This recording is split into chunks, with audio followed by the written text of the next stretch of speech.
News on a Sunday morning for topical discussion, debate, arts and culture, and sometimes even ethical dilemmas. I don't always agree with you, Michael. Michael Portillo, Sundays on GB News, the People's Channel, Britain's news channel. Hello, I'm Michelle Dewberry, and you can join me every weekday 6 till 7 on Jubes and Kerr. You're an inspiration to us all. Clip that bit up. Well, you are. That's my ringtone. My political ambitions those days are gone, I can tell you. She's only teasing. Go on. He's probably going to want to lay down now. I'll give him 2 minutes to have one. Let's respectfully disagree. That's what we like on Jubes and Kerr. Come and join us. GB News, the People's Channel. Michelle Dewberry, weekday evenings at 6 o'clock. I'm Simon Evans. Join me on GB News for Headliners at 11 p.m. What's the scoop? I'll be joined by 2 of the country's top comedians. That's right. As we take a look at tomorrow's newspapers tonight. We're going to get into trouble. If it's a big story, we'll be covering it. Spill some tea on him. There we go. But we'll also have some fun. I wouldn't stick up a bank.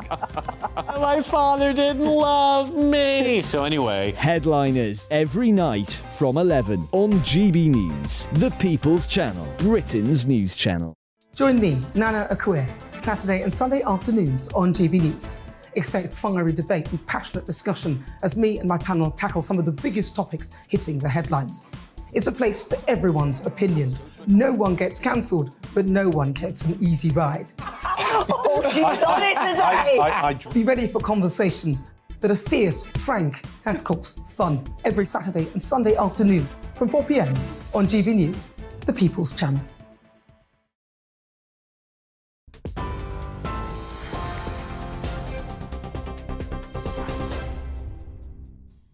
Good evening. In a moment on GB News Headliners, but first let's bring you up to date with the latest top stories. And today, MI5's Director General said he was profoundly sorry that the security agency didn't prevent the Manchester Arena bombing. An inquiry into the attack has found the security service failed to act on critical intelligence relating to the suicide bomber Salman Abedi. It also found he could have been arrested at Manchester Airport 4 days before he went on to kill 22 people at the Ariana Grande concert. A lawyer for the families said the victims had been failed at every level.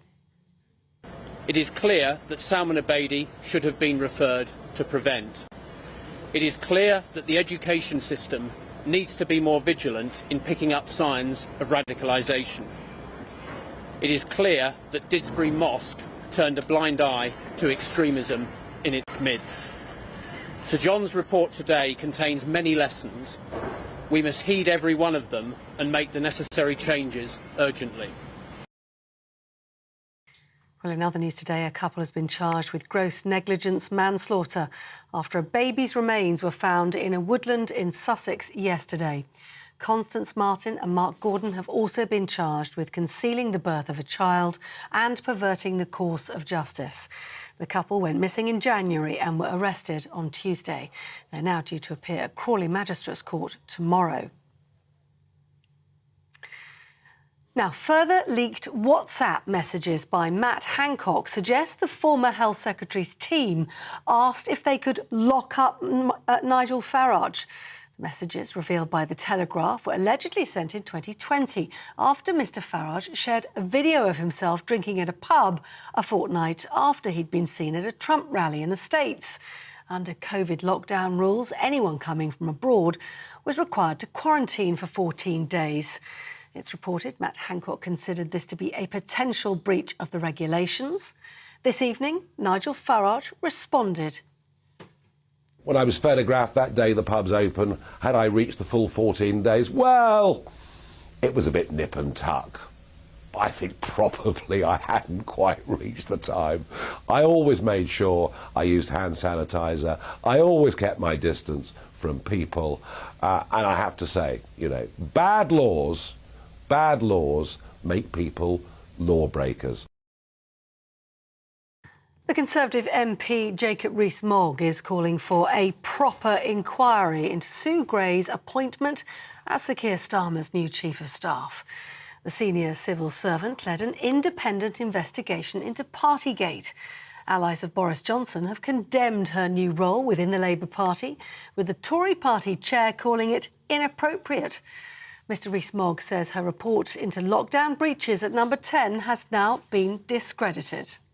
No confidence can be placed in the evidence she secured or passed to the police, or, now relevant still, the Privileges Committee in respect of the gatherings in number 10.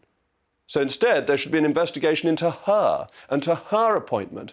We should have an inquiry into what she has done and her contacts with Labour whilst she's been a civil servant. Jacob Rees-Mogg. You're up to date on TV, online and DAB+ radio. This is GB News, the People's Channel. Time for headliners.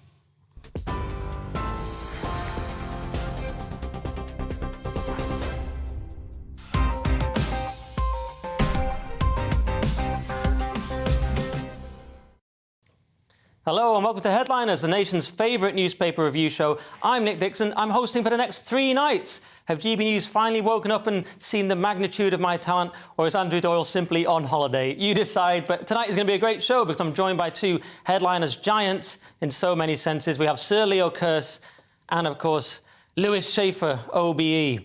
So there's a little bit of banter here normally, lads, where we sort of have a fun bit of banter. I always find that section of the show quite awkward. So I'm thinking about just cutting it out entirely. Let's do that. Let's go straight to the front pages. I told you. All right, so the Daily Mail. Is this proof the Partygate probe was a Labour plot? That's about Sue Gray. The Telegraph has, we're going to get heavy with the police. That's about police abuses in lockdowns. And the Eye has MI5's missed chance to stop Manchester Arena bomber. The Guardian, families fury at devastating MI5 failings in Manchester bombing. We'll be talking about that in a moment. The Express has Boris, Rishi's deal will not take back control. And finally, the Daily Star, clowns plotted to kill all our kitties. And those were the front pages. Let's get into it.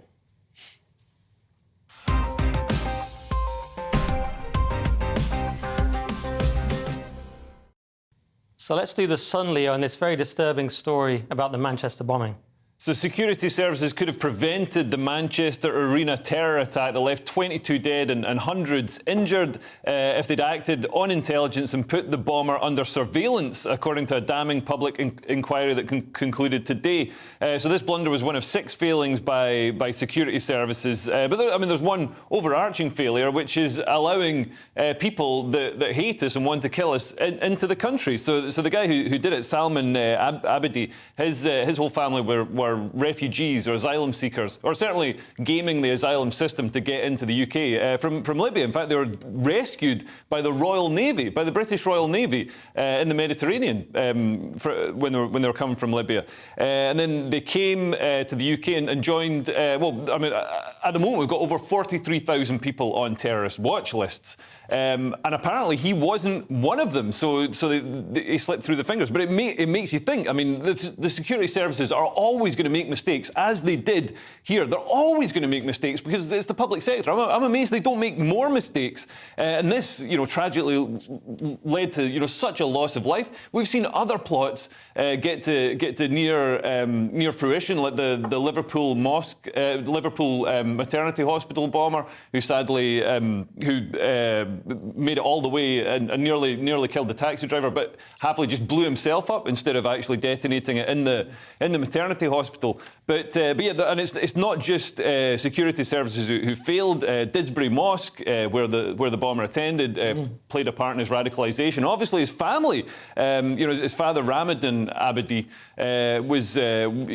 played a part in his radicalisation as well. Yeah, and they also failed to report him to prevent on 2 occasions because he was listed as a de facto threat, but not a sort of serious subject of interest. He was a de facto subject of interest. So that's incredibly frustrating, to say the least. And prevent wouldn't have done anything anyway because he hadn't read any Shakespeare. Well, that's the thing. That's what's extra. This story is so heartbreaking. It's so infuriating, and I feel so bad for the parents. And on top of that, it's in this context where we've seen the Shawcross report. Obviously, this is separate, but we've seen from the Shawcross report that, as you say, Islamic terrorism is being underplayed while Jacob Rees-Mogg is thought to be a gateway to extremism, or the works of William Shakespeare. And so it's extra infuriating when we see that the nonsense they were spending their time on, or similar organisations were spending their time on, and this kind of thing is ignored. It just makes me so angry. And there's this bizarre thing as well about they can't register the names. Have you seen? I've yet to understand that. The government has refused to allow them to register their loved ones' deaths, which is a key part of grieving. So I don't understand why that is. So anyway, Lewis, any thoughts on it? Yeah, I agree with Leo almost entirely. I mean, you shouldn't let people who hate the country into the country.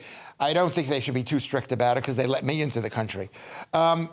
If I can make light about it. But there's no way, there's that saying, as they know, that the... But you love this country now. We de-radicalised you. Do you know what? I have to pretend that I like it.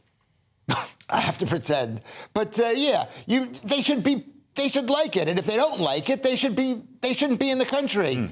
You know? I mean, that's all that's asked of a country. And the other thing is that the terrorists have to be right once. Yeah. Okay, and the police have to be right, as you say, how many people on that list? 43,000 people on the list? They've got to keep an eye on 43,000. They let one, I think they're being a bit harsh on the police in this. I'm no big fan of the police. Well, yeah, I think it's in our society and in our culture. I mean, one of the failings was security in the stadium allowed a man who was clearly, you know, he had a backpack, who's clearly out of place at an Ariana Grande concert, with a big backpack, you know, looking like your stereotypical terrorist. They let him through because they were worried about looking racist if they stopped him. So this culture of fear, and that's why the grooming gangs were allowed to operate as well. Everybody was afraid of looking racist if they apprehended it and stopped it happening. And we sort of joke about wokeness and it's become this sort of silly word, but when it's actually affecting things like this, when people are worried about looking racist or when Prevent are wasting their time on nonsense, that's when it's actually dangerous and infuriating. I mean, 1,000 text messages were ignored or missed,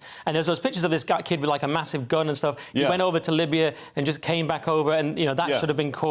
He was obviously being radicalised further. And also, if he's claiming asylum from Libya, how can he return to Libya? I thought he was claiming asylum from there because it's so dangerous, and if he returns there, he'll be, you know, terrible things will happen to him. So how can he go there on holiday? It's based on I guess, on the tribal nature of the war. He left because of Gaddafi, but he came back. I'm assuming that he came back because his own little section was doing all right after Gaddafi was gone. I'm not an expert on that.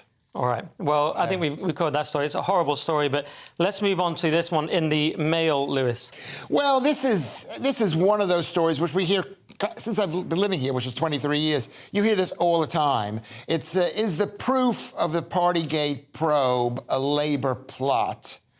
You hear that all the time. Well, we hear about the situation where they hire somebody to do a report. In this case, they hired this woman, Sue Gray, to do and investigate Partygate, and she said that Boris Johnson was to blame for this party, and I've seen the pictures. They did have a party during COVID. It broke COVID rules, so I don't know how I think the whatchamacallits or the Conservatives are a bit upset because they feel like it forced Boris Johnson out, but it was factual. But after 23 years, what I've seen is they always hire one person to write this report, whether it's the one with the like McPherson or which is the one with the press problems they had. I forget the guy's name. Anyway, and then they decide, well, it was unfair. Jacob Rees-Mogg, who's on this channel, he said it looked like Johnson had been a victim of a coup because it was impartial. It was a left-wing stitch-up. What do you think, Leo? Was it a left-wing stitch-up? I mean, it certainly looks like it. I mean, surely the basic requirement for somebody running an inquiry into something like this, into something like Partygate, into breaching lockdown rules, is that they don't have a political bias. They've got to be a completely unblemished civil servant who isn't batting for one team. And then, you know, after doing the right thing in this inquiry, she then goes out and works for the people that the inquiry came out very favourably for. She was completely impartial, Leo. Then she did the report. Now she's with Labour. I mean, what's wrong with that? So the report radicalised her, turned her incredibly Labour supporting. It does seem that way. The Partygate wasn't Partygate so ridiculous in a way. I mean, to me, the lockdown files, which we're going to talk about later, to me they show the ultimate proof that the Partygate was nonsense. I'll tell you why. Because we've now realised with these revelations that most of it was about political spin. It wasn't about following the science. And that's obviously why they felt they could have all these parties. And that just confirms it. Because they didn't believe it themselves. Of course. Yeah. And when you read the messages, you're like, well, of course they didn't believe it themselves. They know it was all spin. You've got what's his name? The guy, you've got Lee Kane and the other guy, Slacky, as he's called, James Slack. They both had leaving dues because they were the ones saying, no, we have to sell it this way because public opinion will be too far ahead. Yeah. They're seeing it as purely a public relations problem. Yeah. So, of course, they didn't worry about having leaving So they're parties. lying to the people, and you think that that's okay. Of course you don't think it's okay. They lie. No, I don't. Boris lied to the people. And yet, like they were saying, like they brought through rules because they'd be easy to understand. It was easy to sell them and make them under. And that's a bad reason to bring a rule through. I mean, you could bring a rule through saying if you see a frog stamping it, but it's an easy to understand rule, but it's a bad rule because frogs will get stamped on. The interesting frog stamping analogy there from Leo. I didn't understand that myself. Let's do the Express and let's see if you understand this one. This is Rishi's deal again. Yeah, so Boris has come out and said that Rishi's deal will not take back control. He's referring to the deal over the Northern Ireland Protocol that Rishi just hammered out with the EU. And Boris obviously doesn't like Rishi because Rishi got rid of Boris, and doesn't like somebody fixing the issue of this protocol because it was Boris's protocol. Although the Express previously, I think yesterday, the Express ran a story saying that Boris privately backed Rishi's deal. So I mean, I guess it's like Boris to not really know what he thinks about something and to change his mind in the space of 24 hours. But yeah, I thought Rishi actually played a blinder with the deal. He got a pretty reasonable deal through, and what he did, I mean, apparently the deal was agreed 3 weeks ago, but he had to make sure it came down to public relations again. He had to sell it to the people. So he got Prince Charles, or King Prince Charles, whatever he's called these days. King Charles. Yeah, the king previously known as Prince, and he got him to go and meet Ursula and whatever, and von der Leyen, and say,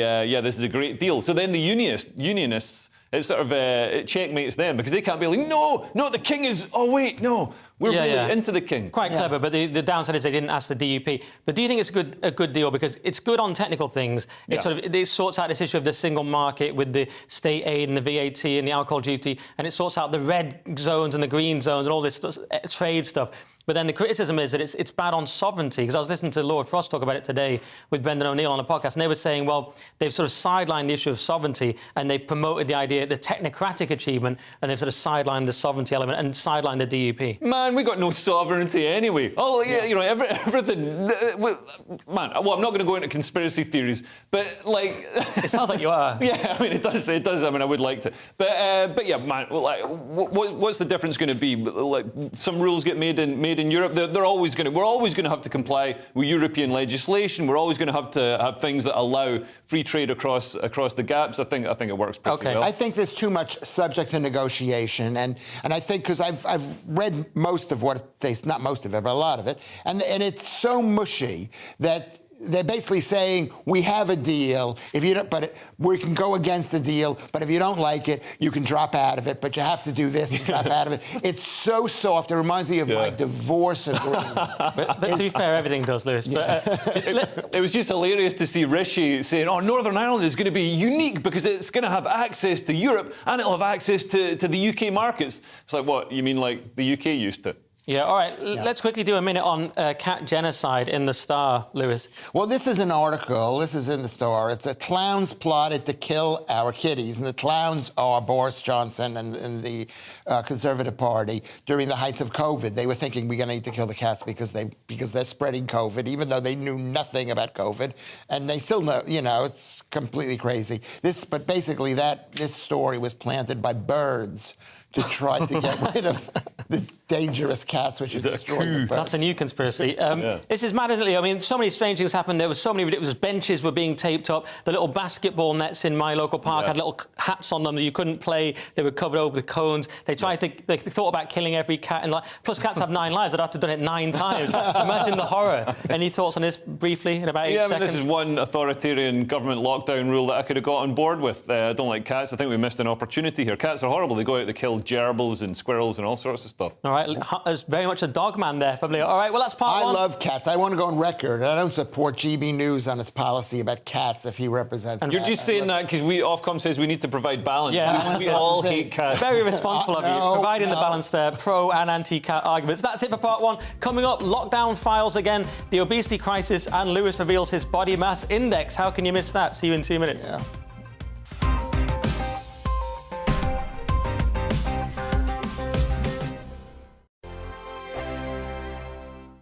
It's all about family, being in people's living rooms, all the interaction and getting to know who our viewers and listeners are. When I was young, my dad used to say, "Nana, stop arguing." I wanted an outlet that would enable me to give my opinion People are going through a really hard time right now, and I know that you don't feel like you're being listened to by the establishment. I came to GB News because it's the People's Channel, and I want the audience to have their say on the events of the day. We're dynamic. We do something different. Democracy shows that the wisdom of the nation is in its people.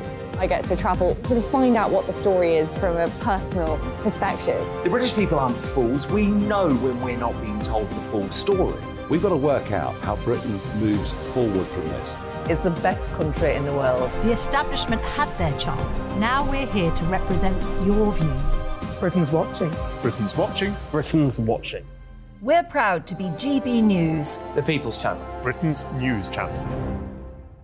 Monday to Thursday, 9 p.m. till 11 p.m. Join me, Dan Wootton. I'll bring you the sharpest takes and hottest debates. Do you not believe in prison? I don't believe in prison. I'm completely stunned. I guarantee you there'll be no spin, no bias, no censorship. I actually was personally quite offended by it.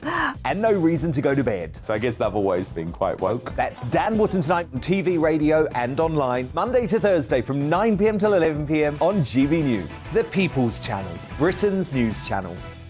Hello, I'm Michelle Dewberry, and you can join me every weekday 6 till 7 on Jubes and Kerr. You're an inspiration to us all. Clip that bit off. Well, you are. That's my ringtone. My political ambitions those days are gone, I can tell you. She's only teasing. Go on. He's probably going to want to lay down now. I'll give him 2 minutes to have one. Let's respectfully disagree. That's what we like on Jubes and Kerr. Come and join us. GB News, the People's Channel.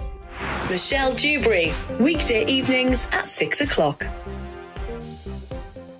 I'm Simon Evans. Join me on GB News for Headliners at 11 p.m. What's the scoop? I'll be joined by 2 of the country's top comedians. That's right. As we take a look at tomorrow's newspapers tonight. We're going to get into trouble. If it's a big story, we'll be covering it. Spill some tea on him. There we go. But we'll also have some fun. I wouldn't stick up a bank.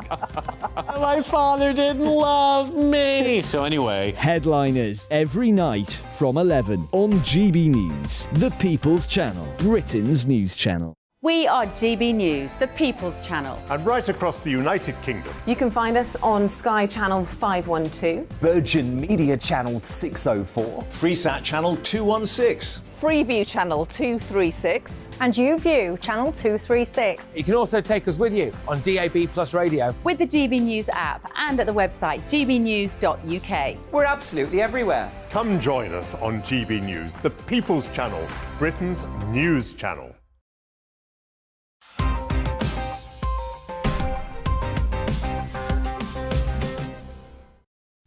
Welcome back to Headliners with me, Nick Dixon, plus Leo Kearse and Lewis Schaefer plus, which he was called on his Twitter briefly for reasons we don't understand. Let's kick off with The Times with a story about Hasidic Jewish people, and it's going to Leo, strangely. Go on. So Hasidic boys' schools leave Jewish pupils barely able to read or write English. So pretty much the same as schools in the rest of the country. Am I right, guys? Shots fired. Our education system is quite bad. So yeah, apparently Hasidic boys' schools aren't doing their job. They're focusing on the wrong thing. And also, if children from a Hasidic Jews school go to an alkali school, there's a chemical reaction and they release carbon dioxide.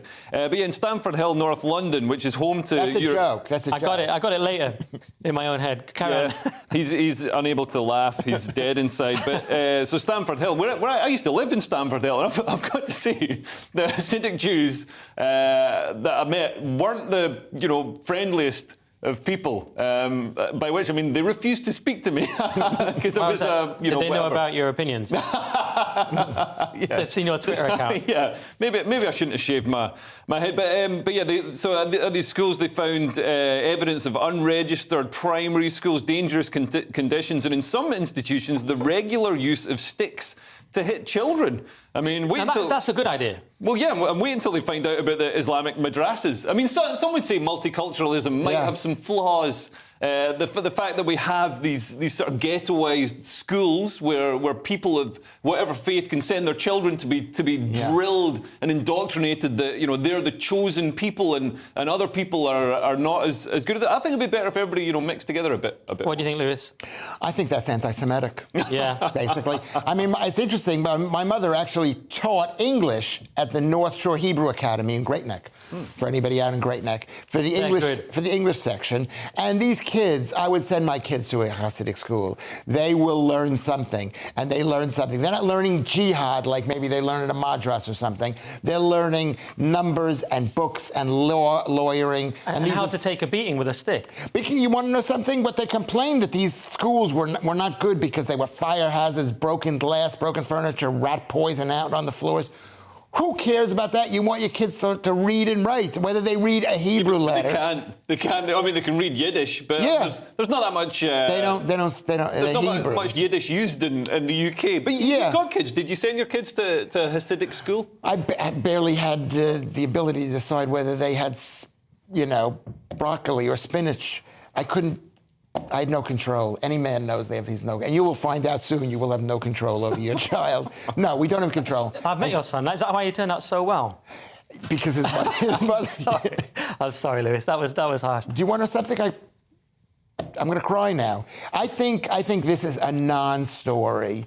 There's only 70,000 Hasidic Jews, and they are learning a lot in these schools. And British schools could model themselves off of these schools. What, nobody speaks English anymore in the UK? I mean, it could. Well, they could do it speaking English. They could teach their kids everything in English, but they would teach their kids. These kids are learning a lot. All right. Well, since Lewis has called that a non-story, let's do the Telegraph. Sorry, they're all non-stories. They're all non-stories. Don't even watch. Great advert. No, for the you show. should watch because this is what people are talking about. Shall I do my link, Lewis? Yeah, let's do that. So let's do the Telegraph. And the second lockdown was based on very wrong data. So glad we found that out just 2.5 years later, Lewis. Yeah, you know what? I was getting super angry reading these stories about COVID. They're finding out there's going to be blood on the streets because I think people are realizing the story, which is that, according to the Telegraph, Britain's second lockdown was based on very wrong COVID data, Boris feared. This is painting it out like Boris didn't want to do it, but basically Boris, according to what this story says, is that he listened to his media advisors, Lee Kane and James Slack. They said... Slacky.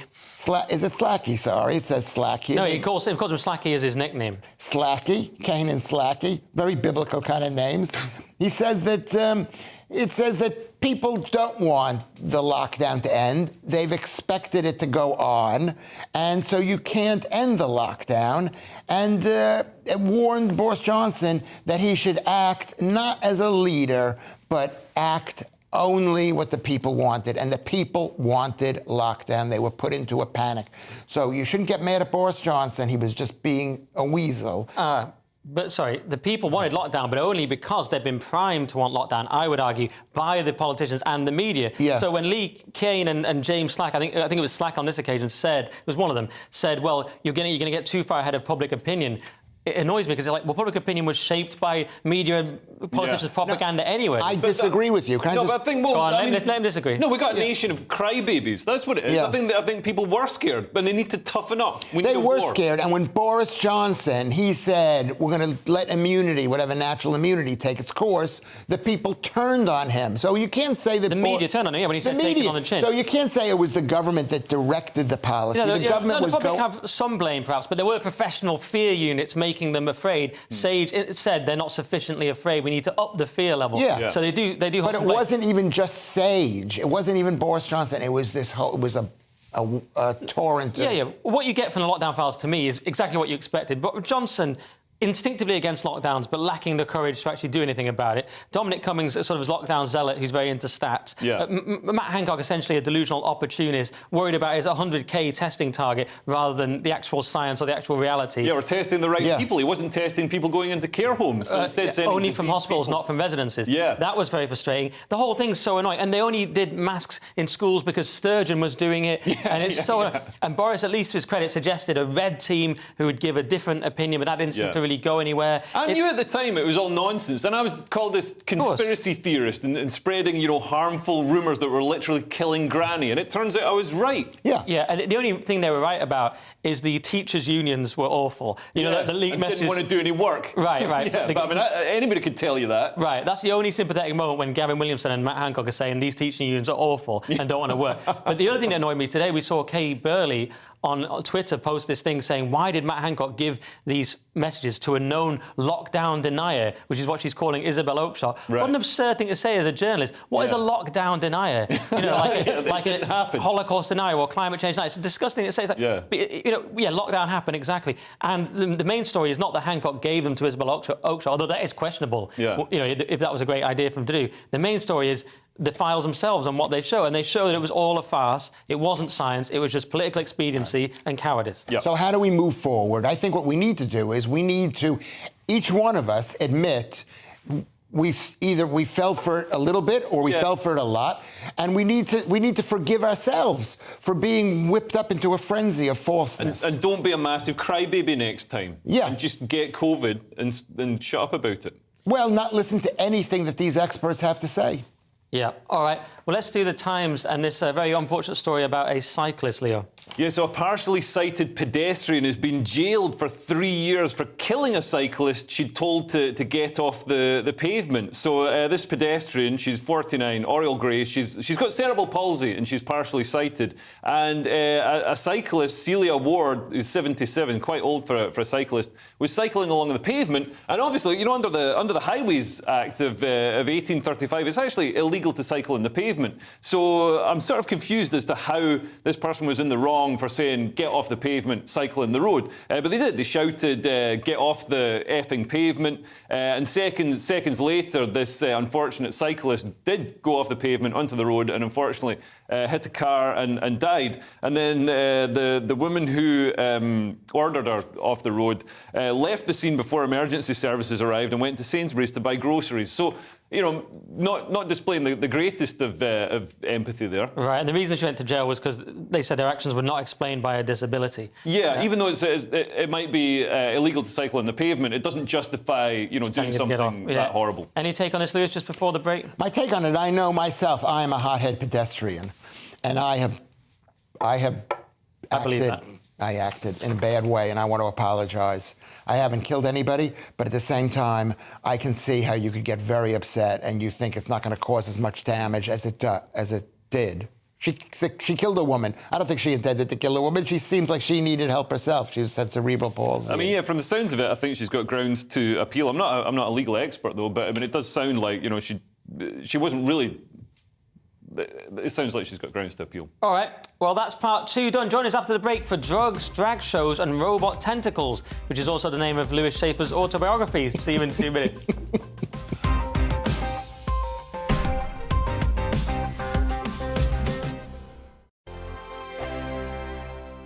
I joined GB News because I was sick and tired of not hearing my views being represented, not just mine, but so many people that I knew and spoke to. I just couldn't get my voice out there. I couldn't say anything. I couldn't do anything. Whatever the narrative was, I kind of had to follow it. GB News is there to provide a voice for those who have been ignored by the establishment media. We think different things, we've got a different style. GB News is here to be optimistic and positive about the future. It's real kind of dynamic and flowing, with the audience very much at the heart of it, like a big family.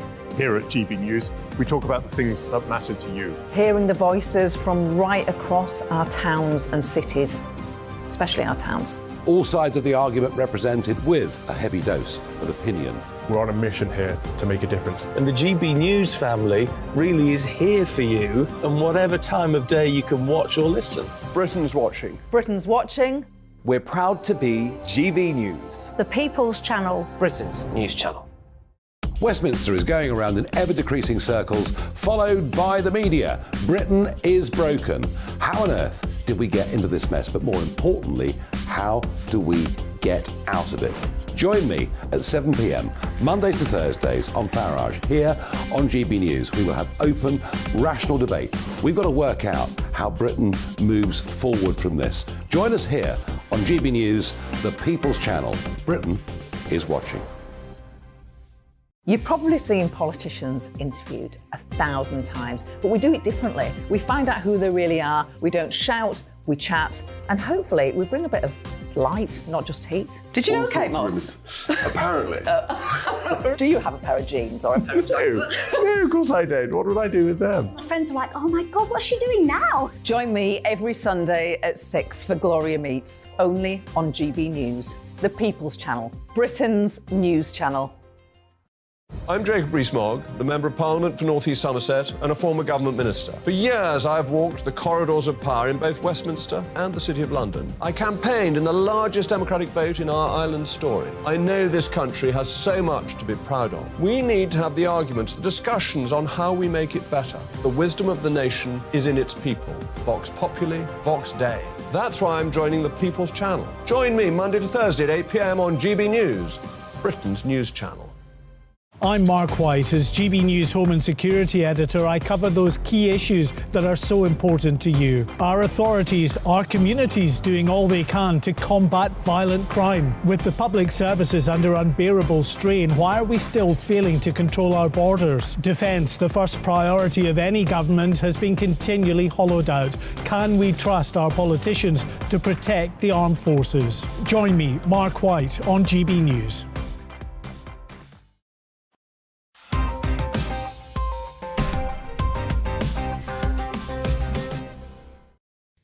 Welcome back to Headliners. Now, anyone who follows Lewis on Twitter will have seen the frankly gruesome pictures of his daily raw meat meals. And they're so bad they actually put me off my meals. But who better to tackle a story about obesity than Lewis in The Guardian?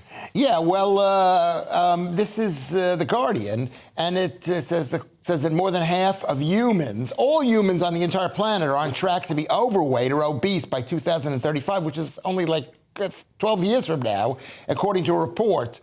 And it says that people are fat now. 2.6 billion are overweight, according to BMI, which isn't the best judge, because you can be super healthy and super fit and have an excellent BMI, or you can be... You can be really jacked like me and strong, and then your BMI is up because you're so jacked. Well, can you show us your ripped abs? No, it's not my abs. Don't look at the abs. Right. Calm down, mate. No, I didn't say... I said I had muscle. I said jacked. I didn't say I was shredded. Let's all calm down. What kind of muscle do you have? Heart muscle? There's lots of different muscle in the body. Lewis, apparently we have a picture of your meals. Jaw. Oh, here we go. Yeah. Look at that. Now, would that not put you off your dinner? Is that? That's his actual dinner. That is raw beef in beef blood. That looks like something you give to a dog if you didn't like the dog. It's about a half a pound of raw beef. That looks like the last meal you give your dog. You know what? I don't care if it's ugly. It's totally healthy. Look at how great I look. The people out there, they can see. I'm not even going to tell you how old I am. I'm much older than you think that I am. Yeah, it's some sort of a ratio. The worse your meal looks, the better you look. But you know what? I think it's the same. This idea of colorful food, beautiful food arranged on a plate, it's all death anyway.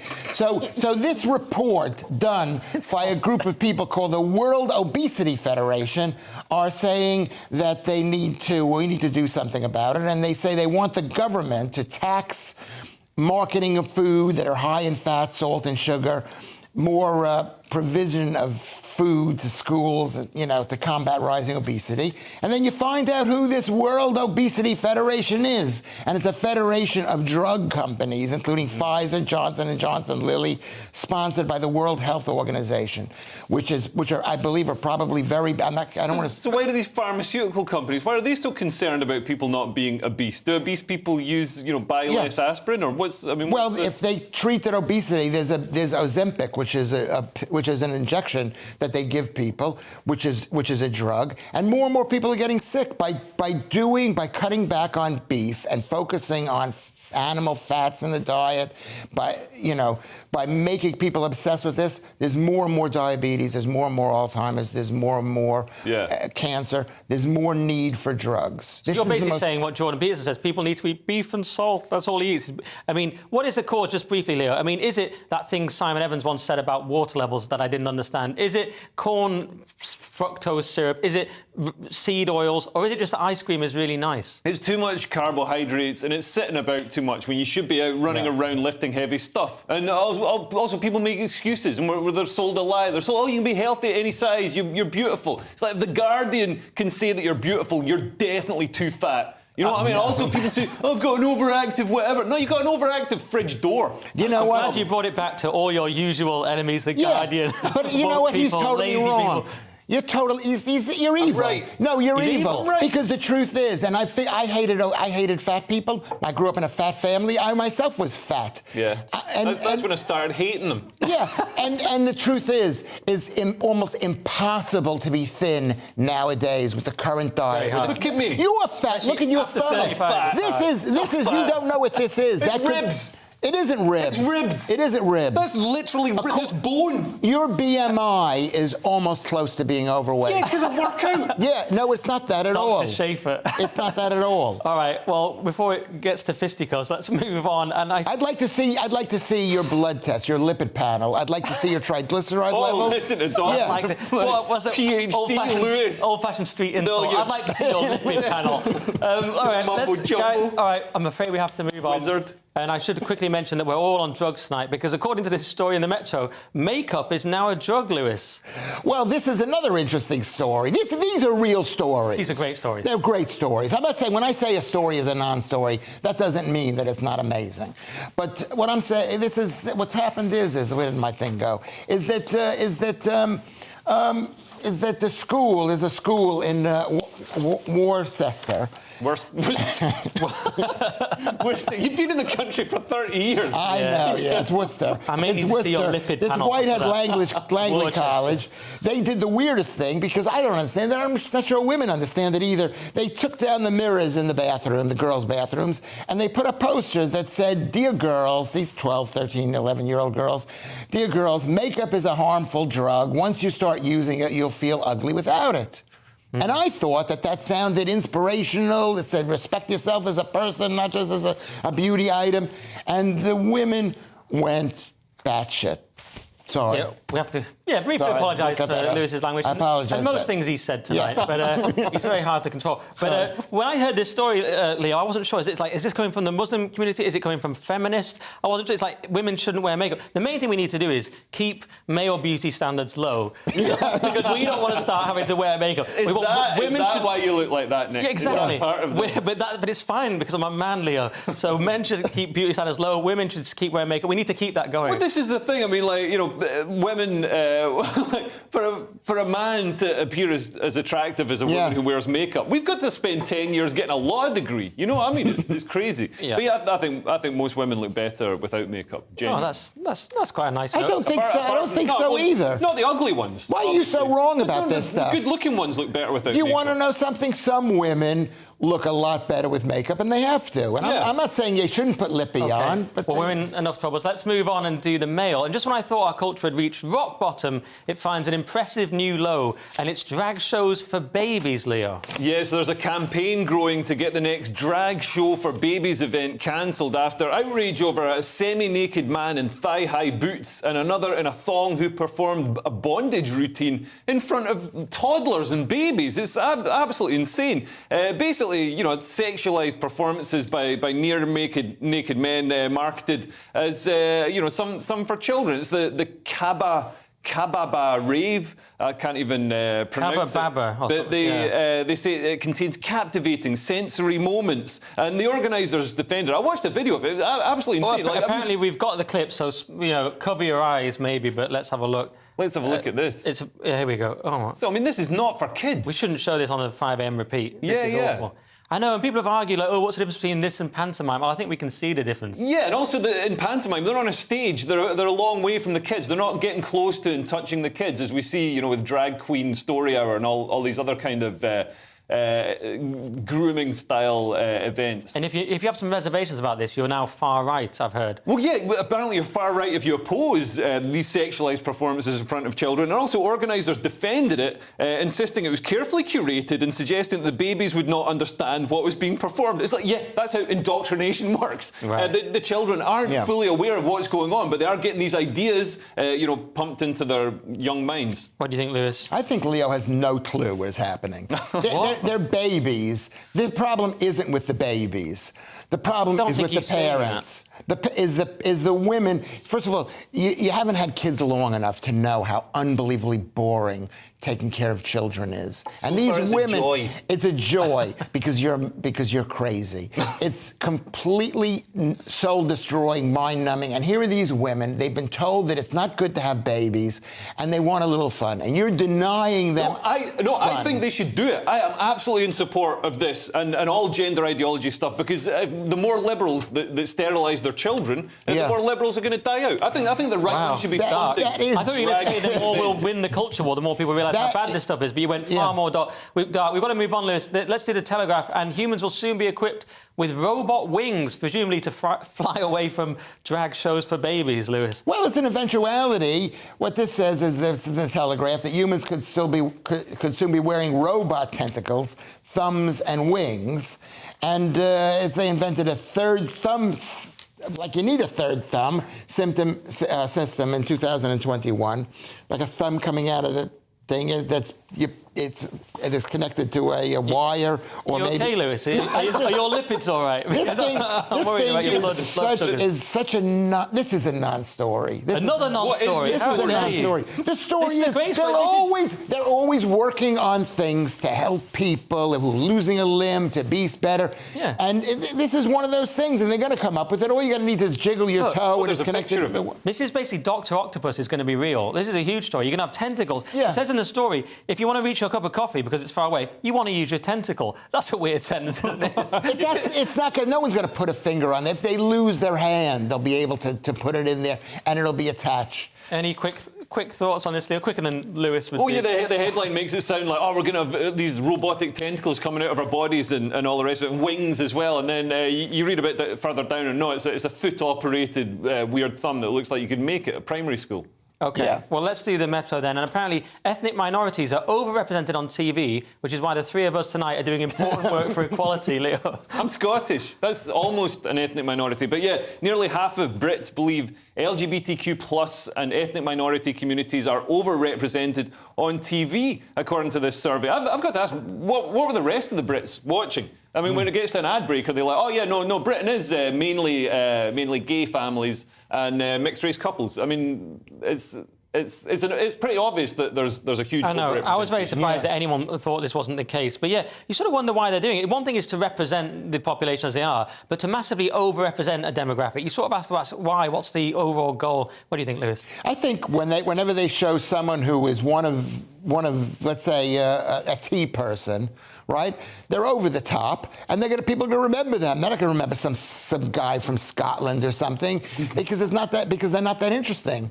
Scottish people. So you shouldn't be on TV, Lewis, because you're not interesting. I am, because I'm an American New Yorker. I'm an authentic thing, and it's a little bit of a change. If I was in America, you think I'd get on TV? I'm a dime a dozen there. I think that's fair. I think no one could accuse Lewis of not being interesting. All right, that's it for this section. But coming up in the final part, porn, sex, and male birth control. I think our producer might be feeling a bit lonely. See you in 2 minutes.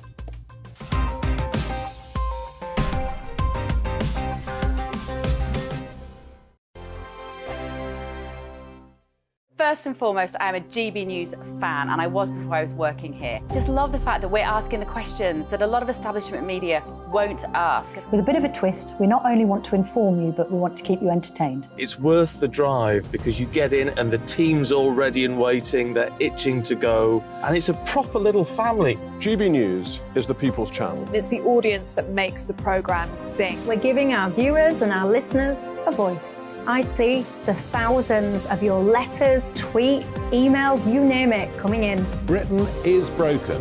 How on earth did we get into this mess? But more importantly, how do we get out of it? The establishment had their chance. Now we're here to represent you. It's time for something different. It's time for GB News. I'm very patriotic. I believe in Britain. Our best days lie ahead. Britain's watching. Britain's watching. Join us here on GB News. The People's Channel. Britain's news channel. Hi, Andrew Pierce here. Join me every Friday lunchtime for a proper no-nonsense debrief of the week's events. With special guests in the studio and the GB News team on the ground, I'll be getting you up to date with news, some intelligent discussion, and my own sharp take. The weekend starts here with me every Friday lunchtime on GB News, the People's Channel, Britain's news channel. I'm Michael Portillo. Join me on GB News on a Sunday morning for topical discussion, debate, arts and culture, and sometimes even ethical dilemmas. I don't always agree with you, Michael. Michael Portillo, Sundays on GB News, the People's Channel, Britain's news channel.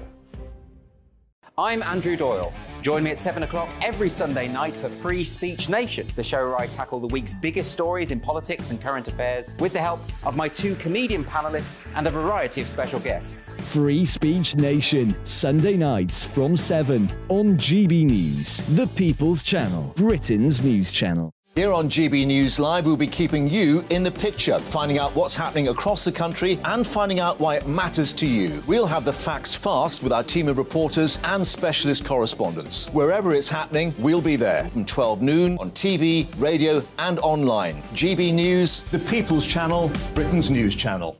Join me, Patrick Christie's, Monday to Friday, 3 till 6. We tackle the day's news agenda like you've never seen before. It's high tempo, high octane, the most controversial topics, and the best guests. You will not be able to take your eyes and ears off it. I'm not afraid to ask the questions that you really want answered. 3 till 6 p.m, Monday to Friday on GB News, the People's Channel, Britain's news channel. Join me, Lawrence Fox, on GB News. Frank, fun, fearless, and sometimes serious. Much as I love a Friday night punch-up, what I really want is a battle of ideas. I want to look at things differently. I want to hear different voices and engage with your unique experiences.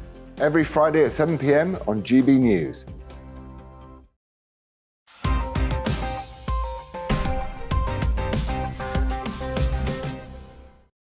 Welcome back to Headliners. A story now on why we need to talk about pornography more in schools. It can only be The Guardian, Leo.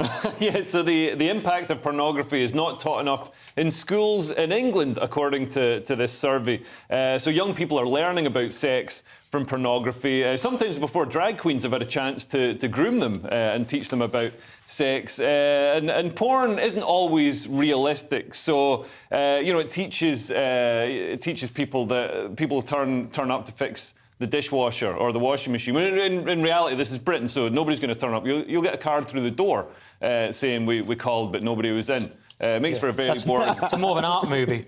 Yeah. Yeah, not quite as good. It's more of a short movie from a student or something. Yeah, I mean, the Guardian claims here, even as the threat of online misogyny increases, I'm not quite sure what that means, unless they mean like Owen Jones or something, because he was in trouble for that on Twitter. But and this idea that they talk about power imbalances in relationships, although there is a sort of thing now where men can be accused of things, and that's a bit of a power imbalance. But does sex education even work? I was wondering, because our culture hasn't exactly got less degenerate, has it? We've had more and more sex education. Has it even worked? What do you think, Lewis? Does any of this work? You know what is sex education? You have sex and the girl gets pregnant. It's not that complicated. I mean, they started the sex education when I was... I'd love to see you being the sex education teacher. I think that would violate some laws. But I think pornography is... I'm changing my mind about it. I think it's pretty horrible, but you can't ban it because it's like a little idea. And the fact is that once upon a time it was just for men, and now I've heard that up to 30-40% of young women under the age of 30 watch pornography. Nobody older. No old women, according to the stats that I've heard. Yeah, there's some pretty scary stats in here about pornography. So 4 out of 5 of children surveyed had seen pornography involving violence by the age of 18. Yeah, that freaks me out. I thought 1 in 10 had watched it by the time they were 9. And 1 in 3 young people that actively look for depictions of sexual violence. I mean, what is going on? Would we just underestimate how broken this next generation is by pornography? Yeah, although, I mean, I guess, we grew up with some forms of pornography.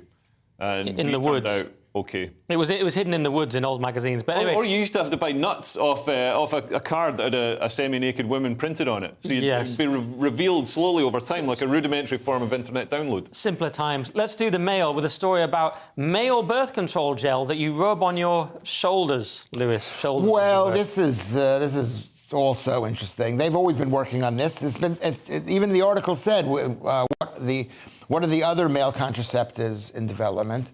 That male birth control gel that you rub on your shoulder, it's progesterone, which switches off sperm, right? But it also makes you girly. You lose testosterone. So then we're going to have to spike it again with testosterone. It's a sort of when it's all done. So no guy is going to do that. No guy cares enough about it to do that. No, it's a woman who thinks, you know what, this is not my mate. I don't want this guy to be the father of my children. Okay. Would you rub a gel onto your shoulders, Leo? Depends what's in it. I don't know. I just get the feeling that the powers that be don't want us to breed. There's all these opportunities. They're making abortion so much easier. There's all these opportunities to contracept babies out of existence. I think just the babies. Babies are great. We need more babies. We need more people. We're running out of people. Yeah. People aren't having enough babies. Did you see Japan's birth rate is half its death rate? I saw the other day. So the world's ending because we can't be bothered reproducing. Yeah. Wow, all right, let's do the Times. And apparently the French have too many taboos around sex. I'm amazed at that, Leo. What's this about? Yeah, so the French government is being sued over claims that schools are breaking the law by failing to give pupils at least 3 sex education lessons a year. So the lawsuit was filed by Planning Familial, SOS Homophobie and Sidaction. I didn't know you spoke French. Yeah, I do. That was my French right there. They went dans la bibliothèque, and yeah, no, they're suing. So yeah, a lot of. I mean, I guess in France, I guess the French have the idea that the children will do it themselves, or watch some art house film with people smoking Gauloise, and aren't doing it in the school. But there's issues with an explosion in the number of STIs, and this is across the Western world. Okay, anything on this, Lewis? Same as before, we don't need sex education. I think we need parents. I think we need less sex with strangers and more sex in a love and committed relationship. With babies. That's nice, a positive note. All right, well, let's move on from that one because je suis très fatigué. So the Metro now, and apparently you might be able to hypnotise yourself into doing exercise. Great news for lazy people, Lewis. Well, I support this. You have to hypnotise yourself to do everything. And this basically in the Metro says you can hypnotise yourself into doing exercise. And it's a guy goes to this. I'm not going to mention the name of this place because I don't know if they're advertising on GB News. Gym Box. No, don't give them the thing. If they want their name on they GB can pay. News, they can pay. But it's in Elephant Castle, which is in my Vale, which is Southwark. So now you've just given the exact location and the name, but carry on. Okay, and they're open at 7 o'clock on a Monday night. And this dude goes there. He's in a group of 9 women and himself. And they're all lying on the ground, and she's trying to hypnotize him into keeping going and exercising. The fact is, exercising is wrong. Exercising is wrong. You come out against exercise. I'm coming out against exercise. Cure everything with a plate of raw kidneys. You know what? You can. You basically can. You need to and exercise is good. You're complaining about your gout in your knees or something. That's gone. That's all gone. I had that before. Well, I haven't had it because I exercise. You don't know it. Show me your lipid panels. I don't even think I've got lipid panels. You don't. You haven't been to the doctor because in this country they don't test you. I'm not saying you're old, but you need to test your lipid panels. Listen, I just don't think hypnosis, meditation, all that stuff works. Like hypnosis, meditation is just meditation is just they've reinvented being bored. How did you convince yourself Lewis, to we go have no time, sorry. Although I love the new catchphrase, let's see your lipid panels. But the show's nearly over. Let's just have a quick look at Friday's front pages again. So, the Daily Mail. Is this proof the Partygate probe was a Labour plot? The Telegraph has, we're going to have to get heavy with the police. The Eye has MI5's missed chance to stop Manchester Arena bomber. The Guardian goes with families' fury at devastating MI5 failings in Manchester bombing. The Express has Rishi's deal will not take back control. And that's pretty much the show tonight, I think. Thanks to Leo and Lewis once again. I'll be back tomorrow unless I tweet something absolutely terrible. So join us at 11 p.m. And if you're watching the 5 a.m. repeat, because you either have a proper job or no job at all and you're still awake, then stick around for the breakfast show. But for now, good night/good morning. We'll see you soon.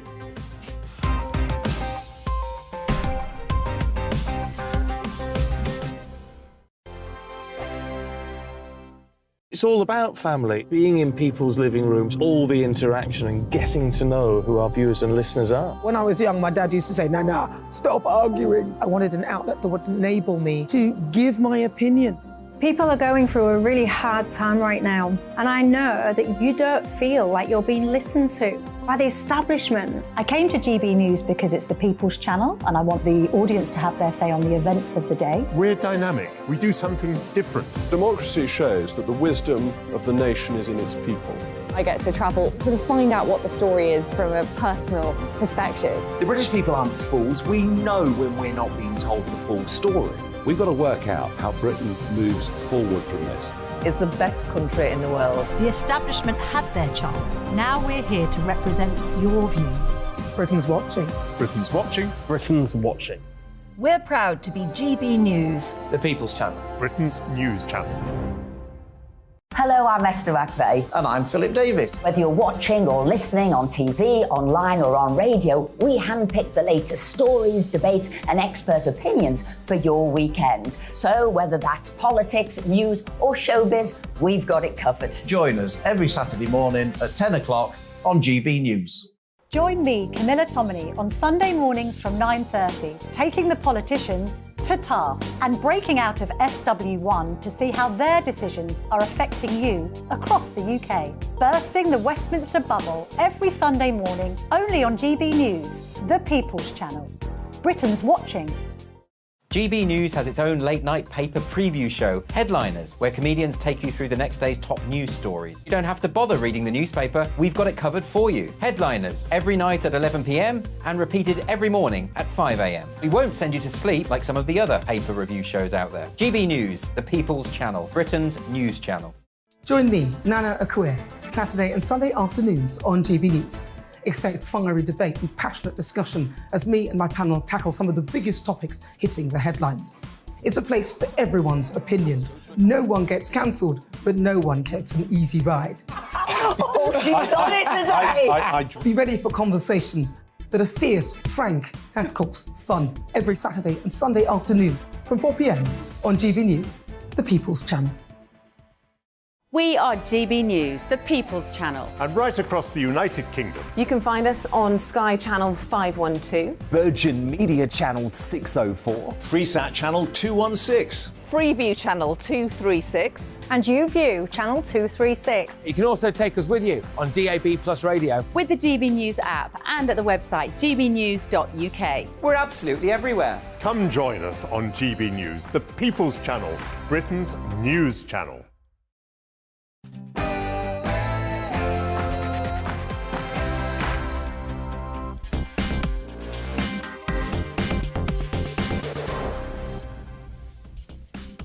Good evening. The lockdown leaks, it goes on and on. Now we learn there was a furious row about whether we should close the schools back in January 2021. Matt Hancock was all for it. He won. We did close the schools. Was it the right thing to do? We'll discuss that. We'll look forward to CPAC, which I'll be at tomorrow, the big Conservative conference taking place just outside Washington, D.C. Donald Trump will be the dominant speaker there. Ron DeSantis won't be there. We're going to try tonight to find out more about who Ron DeSantis really is. And also, 2,000 more pubs are threatened with closure. How on earth are we going to save the great British pub, without which our country would not be the same? But before all of that, let's get the news with Polly Middlehurst.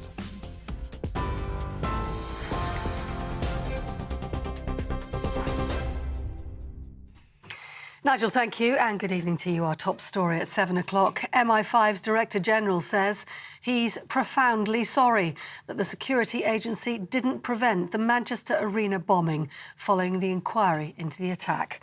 The report found the security service failed to act on critical intelligence relating to suicide bomber Salman Abedi.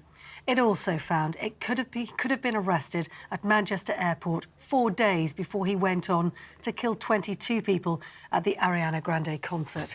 A lawyer for the families spoke outside the inquiry. He said the victims had been failed at every level. It is clear that Salman Abedi should have been referred to prevent. It is clear that the education system needs to be more vigilant in picking up signs of radicalisation. It is clear that Didsbury Mosque turned a blind eye to extremism in its midst. Sir John's report today contains many lessons. We must heed every one of them and make the necessary changes urgently. Well, Security Minister Tom Tugendhat says MI5 has made changes since the attack. I know that all of us are working to make sure that the improvements that need to be made are made. Already more than 100 changes have been done, and no doubt this report will highlight others. The Home Secretary and I support MI5 in making those changes. Meanwhile, officials in Syria believe they have enough evidence to convict Shamima Begum if an international criminal tribunal is set up. Following a visit to Kurdistan, the Labour MP Lloyd Russell Moyle said authorities there asked him for a tribunal to be established to try also thousands of former IS fighters and their families. Shamima Begum was 15 when she left London to join the Islamic State terror group. Here, police investigating the death of a missing baby who was found in Brighton last night say the newborn may have been dead for some time. The remains were found in Woodland, close to where Constance Martin and Mark Gordon were arrested on Monday.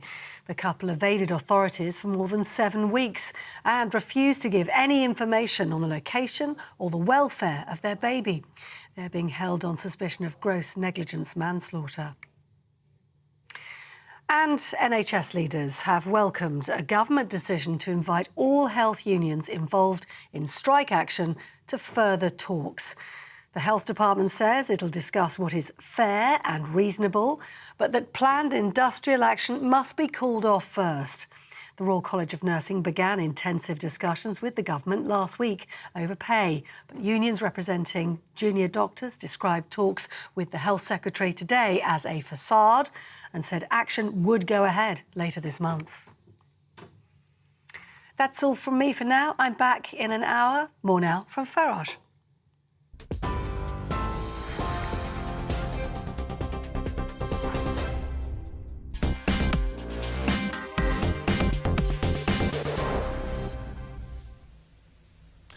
Well, the Daily Telegraph lockdown leak story is now in day 2.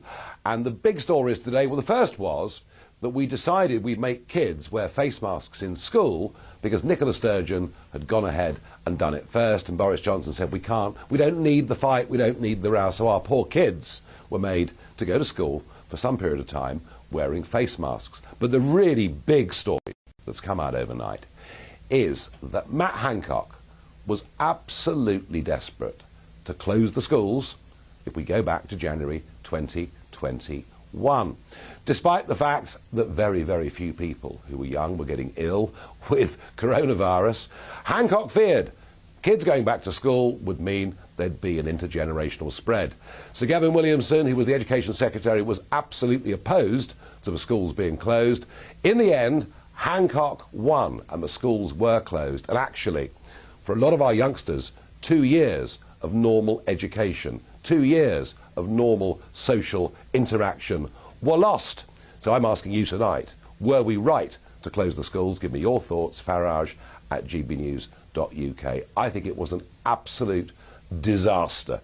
Is it any wonder that we have an increasing number of kids genuinely suffering from not just mental problems, but social problems too, and very behind in terms of their academic development at schools? It was just awful, in my opinion. So, I may not like the way all these emails have been leaked. I may not approve of it, but it is giving us some very powerful stories. And interestingly, yesterday I read out a statement that had come from Matt Hancock and his team defending what had happened in the care home, saying the Telegraph hadn't quite got it right. That was what the Hancock camp had to say. On this row about closing the schools, we have not heard a word from Matt Hancock and his team other than to say they're going to wait for the inquiry. Well, when on earth is that inquiry going to be? Well, joining me now is Catherine Foster, GB News political reporter. Catherine, I can see, from right across politics and media, people saying, well, whilst they're quite enjoying these Telegraph stories, is there any news? Because I hear that the inquiry, the COVID inquiry, have spent nearly £1 million so far of taxpayers' money and not yet interviewed a single British government minister. Is there any hope or prospect this might get speeded up? Honestly, Nigel, I would say don't hold your breath, because Keir Starmer, the Labour leader, asked in Prime Minister's questions for a commitment from the government that the inquiry would be concluded this year. That was not forthcoming. Of course, the Prime Minister's spokesman says this is independent, they will take the time that they need. But of course, in other countries, these inquiries into lockdowns have long since concluded. Sweden, for instance, that was wrapped up last year, France and Germany, they've already done these and got them out of the way. And in many ways, it's in the government's interests to let this drag on as long as possible. I mean, it could potentially be years. And that, of course, is why Isabel Oakeshott, the journalist who's leaked all these WhatsApp messages, is saying she's done so because she's saying it's in the public interest for this information to come out now. Yeah, two other stories. While you're there in the Westminster Village, two other stories. Firstly, Boris Johnson coming out and saying he may not be able to vote for Rishi's deal. And I've noticed, and we've been covering this for the last couple of nights, but I've noticed in the newspapers increasingly people saying that actually the Prime Minister has oversold the Windsor Framework Agreement. I'd like a quick thought on that and what Boris may do and how big the rebellion can be. But also, astonishing that Sue Gray, the neutral, independent civil servant that carried out the inquiry as to what happened in number 10 Downing Street with the passes, we now hear is off to become Chief of Staff for Sir Keir Starmer's Labour Party. What does that mean for civil service neutrality? Yes, incredible news about Sue Gray, wasn't it? She had a high position in the Cabinet Office as a civil servant up until today, when she said she was resigning. She was told to go with immediate effect, as of course she would be, because she's now going to be Keir Starmer's Chief of Staff, leader of the opposition. Now, Keir Starmer wants somebody with massive experience of government, which of course Sue Gray has. They realise that they've got very little government experience in the shadow cabinet. But really, of course, this does mean that lots of people will now be saying, well, what about civil service impartiality? If she's gone off to join Labour now, was she really impartial over the Partygate allegations, which helped to bring Boris down? And talking about Boris Johnson, yes, I was at his speech. He has come out and been very critical, really, of the Prime Minister's deal, said that it was basically similar to what Liz Truss had been offered last year, that the EU were graciously unbending to let us do things in our own country but still being under their laws. And that really, he said, it was going to be a drag anchor on divergence, and what was the point of Brexit if we couldn't go off and do our own thing. So it will be interesting to see what effect that has, although he did say he'd find it very difficult to vote for. That was an implication, obviously, that he'd vote against it. But he also said he could see the way the wind was blowing, that he understood that people wanted a deal and that they would have to hope that it worked. Catherine Foster, thank you very much indeed. And Boris Johnson there, I suppose we can say, really sitting on the fence. He's rather good at doing that before he makes big political decisions. He does like to see which way the wind is blowing. Back to the school story. You see, what's clear to me about this row that took place between Hancock and Williamson is that the decision to close the schools, this was more of a political decision than it was a scientific decision, because scientific opinion was genuinely split on the issue. We've been told from the start the government would follow the science. I don't think Matt Hancock was following the science at all. Well, I'm joined by Christine Cunniff, who's the principal at LVS Ascot. And Christine, you know, I have to say, you know, for you there running a school, when you see this schoolboy-style squabble that was going on at the beginning of 2021,